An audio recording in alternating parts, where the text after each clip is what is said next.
today's video, we shall learn the uses of two connectors. To be more precise, to be exact. Their uses are almost same. তাদের ব্যবহার একই রকম। তারা তিনটা ক্ষেত্রে ব্যবহার করা হয়: to clarify something, to specify something, or to give a detailed information about a statement which has already been said. Let's clarify this.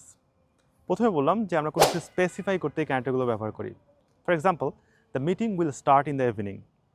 Two be more precise at 6:30 PM. এই যে মিটিংটা কখন শুরু হবে সেটা কিন্তু টু বি মোর প্রেসাইজ এই কানেক্টরের মাধ্যমে বলছি। Okay, we have been waiting here for a while, 25 minutes to be exact. এই যে কতক্ষণ ধরে অপেক্ষা করছি এটা কিন্তু টু বি এক্স্যাক্ট এই কানেক্টরের মাধ্যমে বোঝালাম। We use this connector to clarify something. কোনো কিছু ক্লিয়ার করার ক্ষেত্রে কিন্তু এই কানেক্টরগুলো ব্যবহার করা হয়। I have been teaching English for several years, 10 years to be exact.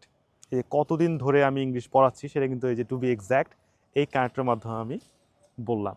Another uses is to give extra information about a statement. কোনো একটা স্টেটমেন্ট বলার পরে সেটা সম্পর্কে একটা এক্সট্রা ইনফরমেশন দিতে কিন্তু আমরা এই কানেক্টরগুলো ব্যবহার করতে পারি। For example, we need to take some step to improve the result of student.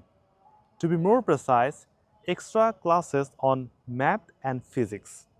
ওকে, তো এই দুইটা কানেক্টর আমরা মূলত ব্যবহার করি to specify something, to clarify something, or to give detail information about an statement which has already been said. Okay, next ক্লাসে আমরা আরও কোনো কানেক্টর নিয়ে আলোচনা করব। If you are new here, please subscribe to my channel. Till then, good bye.